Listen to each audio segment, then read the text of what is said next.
बिस्मिल्लाहिर्रहमानिर्रहीम। रब्बि शरह ली सदरी व यस्सिर ली अमरी वहलुल उक़दतम मिन लिसानी यफ़क़हू क़ौली। Rabbi ज़िदनी इल्मन rabbi ज़िदनी इल्मन rabbi ज़िदनी इल्मा। आमीन। अस्सलामु अलैकुम व रहमतुल्लाहि व बरकातुहू। मैं उम्मीद करती हूँ कि तमाम स्टूडेंट्स खैर आफियत से होंगे।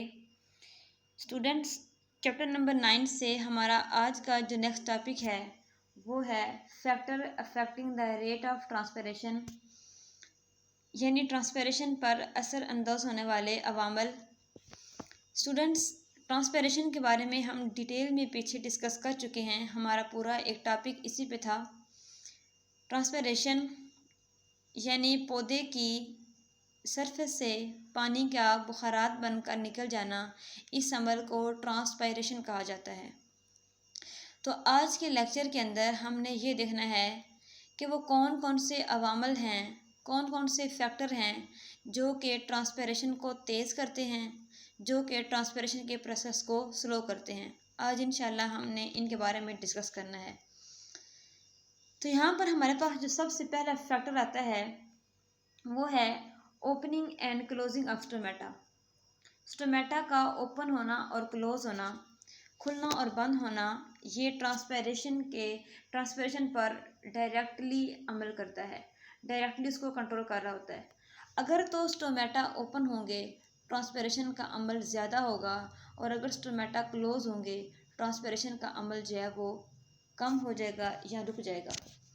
उसके बाद हमारे पास जो नेक्स्ट हेडिंग आती है, आपकी बुक पर ये हेडिंग नहीं बनी हुई लेकिन आप लोगों ने बना लेनी है कि इफ़ेक्ट ऑफ लाइट। लाइट का, रोशनी का ट्रांसपरेशन पर क्या असर होता है। तो यहाँ पर हमें ये बताया गया है कि जब लाइट ज़्यादा होगी फिर क्या होगा कि जो रेट ऑफ ट्रांसपरेशन है वो हाई होगा। जितनी ज़्यादा लाइट होगी ट्रांसपरेशन जो है वो इतनी अच्छी होगी। फॉर एग्ज़ाम्पल, दिन के वक्त सूरज की रोशनी होती है, स्टोमेटा ओपन होते हैं, सूरज की रोशनी की मौजूदगी में ट्रांसपरेशन बहुत ज़्यादा होगी।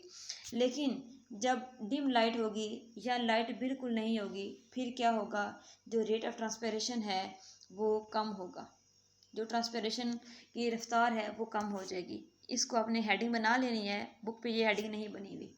तो यहाँ पर जो हमारे पास कुछ फैक्टर्स दिए हुए हमें, उनमें हमारे पास सबसे पहला फैक्टर आता है टेम्परेचर, कि जो टेम्परेचर है वो किस तरह ट्रांसपरेशन की रफ्तार पर असर अंदाज होता है। स्टूडेंट्स, एक बड़ा सिंपल सा कंसेप्ट है कि अगर टेम्परेचर ज़्यादा होगा फिर क्या होगा, जो टेम्परेचर की ज़्यादा होने से हवा के अंदर जो नमी होती है, ह्यूमिडिटी होती है, वो कम हो जाती है। यानी कि टेम्परेचर हाई, हवा के अंदर नमी कम हो जाती है। इस तरह क्या होगा, जो रेट ऑफ ट्रांसपरेशन है वो इंक्रीज़ हो जाएगा। जितना ज़्यादा टेम्परेचर होगा, temperature high, rate of transpiration जो है वो भी हाई। एक सिंपल सा कंसेप्ट है।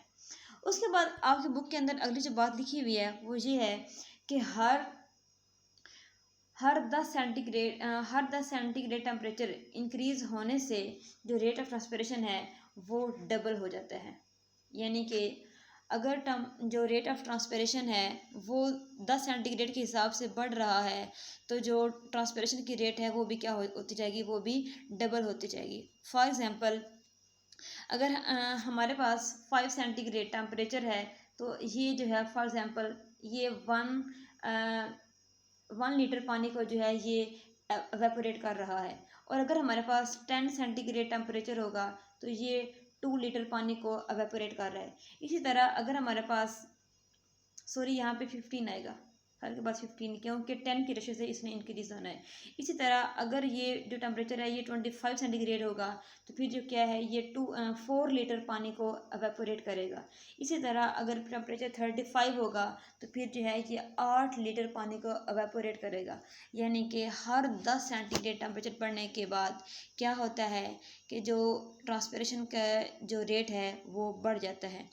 लेकिन अब ये नहीं होगा कि टेम्परेचर बढ़ता जाएगा तो ये जो ट्रांसपरेशन है ये भी साथ बढ़ती जाएगी। एक वक्त ऐसा भी आएगा कि जब टेम्परेचर जो है वो अगर बहुत ज़्यादा हाई हो जाएगा तो जो रेट ऑफ ट्रांसपरेशन है वो रुक जाएगा। तो जो टेम्परेचर है 40 टू 45 सेंटीग्रेड के दौरान में अगर आ जाए, ये पौधे के लिए बहुत हाई टेम्परेचर होता है। तो इस टाइम में क्या होता है, जो स्टोमेटा होते हैं ये क्लोज हो जाते हैं। तो जब स्टोमेटा क्लोज होंगे तो जो ट्रांसपेरेशन होती है ये भी क्या हो जाएगी, ये स्टॉप हो जाएगी। यहाँ पौधा जो है वो पानी को एवेपोरेट नहीं करेगा। इस चीज़ को आपने याद रखना है।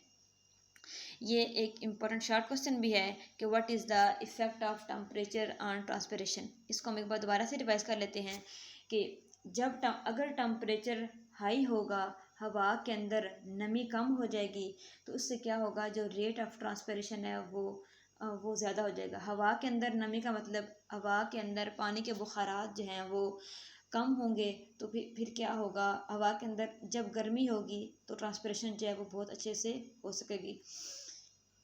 और जब टेम्परेचर जो है वो 10 सेंटीग्रेड, हर 10 सेंटीग्रेड टेम्परेचर बढ़ने से जो रेट ऑफ ट्रांसपिरेशन है वो क्या हो जाता है, वो डबल हो जाता है। और ये एक इम्पॉर्टेंट एमसीक्यूज भी है। इसी तरह अगर टेम्परेचर जो है वो 40 टू 45 सेंटीग्रेड हो जाता है, ये पौधे के लिए बहुत हाई टेम्परेचर है, तब स्टोमेटा क्लोज हो जाता है। ये भी एमसीक्यूज है कि किस टेम्परेचर पर पौधे के स्टोमेटा क्लोज हो जाते हैं और ट्रांसपिरेशन जो है वो रुक जाती है। तो वो टेम्परेचर है 40 टू 45 सेंटीग्रेड। नेक्स्ट हमारा जो फैक्टर आता है वो है एयर ह्यूमिडिटी। एयर ह्यूमिडिटी और टेम्परेचर ये दोनों आपस में इंटरकनेक्टेड हैं, बिल्कुल सेम है। अब एयर ह्यूमिडिटी की जो कहानी है वो बड़ी सिंपल है। इसके लिए आपने एक कंसेप्ट याद रखना है, वो ये है कि जब जो हवा है वो खुश्क होगी, एयर जो है वो ड्राई होगी, तो इससे क्या होगा, जो रेट ऑफ ट्रांसपिरेशन है ये इंक्रीज हो जाएगा।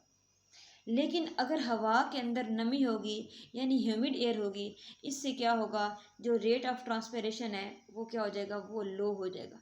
आपने इस चीज़ को याद रखना है कि जब हवा खुश्क होगी रेट ऑफ ट्रांसपिरेशन इंक्रीज हो जाएगा, ट्रांसपिरेशन बहुत ज़्यादा होगी।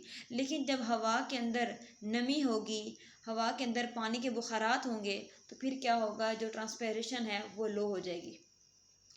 इस चीज़ को हम ऐसे भी समझ सकते हैं कि सर्दियों के अंदर टेम्परेचर बहुत लो होता है, तो तब क्या होता है, हवा के अंदर जो है वो पानी के बुखारात होते हैं, तो इस तरह जो है वो ट्रांसपिरेशन इतनी अच्छी से नहीं हो पाती। लेकिन गर्मियों के अंदर टेम्परेचर बहुत हाई होता है, गर्म लो चल रही होती है, तो तब जो है वो रेट ऑफ ट्रांसपिरेशन जो है वो बहुत हाई होता है। हमारे पास नेक्स्ट जो फैक्टर आता है वो है एयर मूवमेंट, यानी कि चलती हुई हवा।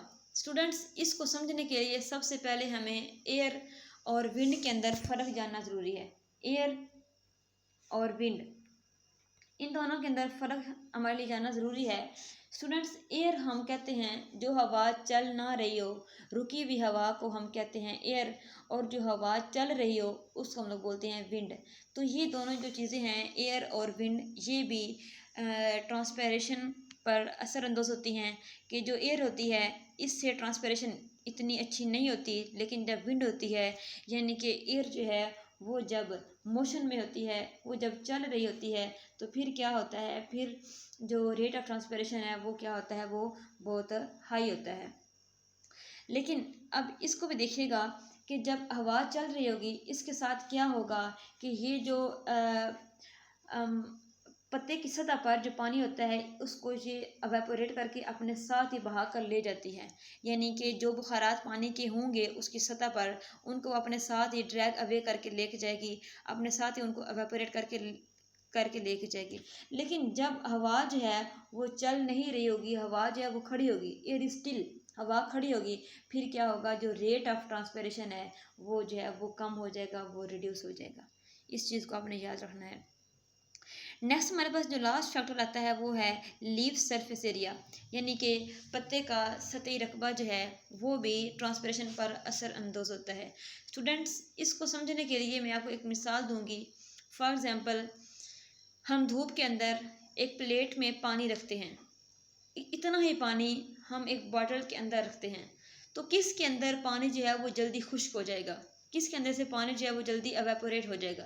तो ऑब्वियसली बात है, यकीनन पानी जो है वो प्लेट के अंदर जो है वो जल्दी एवेपोरेट होगा। क्योंकि उसका सतही रकबा ज़्यादा है, उसका सरफेस एरिया ज़्यादा है। तो यहाँ पर भी यही बात उन्होंने की हुई है कि जितना ज़्यादा सरफेस एरिया होगा, सरफेस एरिया जो है अगर वो ज़्यादा होगा तो फिर क्या होगा, तो जो रेट ऑफ ट्रांसपिरेशन है वो भी ज़्यादा होगा, क्योंकि जितना बड़ा पत्ता होगा, जितना बड़ा लीफ होगा, उसके ऊपर जो स्टोमेटा हैं वो भी ज़्यादा होंगे। तो जो अगर स्टोमेटा ज़्यादा होंगे तो जो ट्रांसपिरेशन है वो भी ज़्यादा होगी। तो ये था हमारा आज का टॉपिक। इसको आप लोगों ने अच्छे से याद करना है। ये एक इम्पॉर्टेंट लॉन्ग क्वेश्चन है, पेपर के अंदर ये सवाल आता है, define transpiration, explain the factor which effect the rate of transpiration. Transpiration की तारीफ़ करें और इस पर असर अंदाज होने वाले अवामल की वजाहत करें। तो ये अलग अलग ये शॉर्ट क्वेश्चन भी आ सकते हैं और ये एक लॉन्ग क्वेश्चन भी है, आपने इसको अच्छे से प्रिपेयर करना है। वस्सलाम।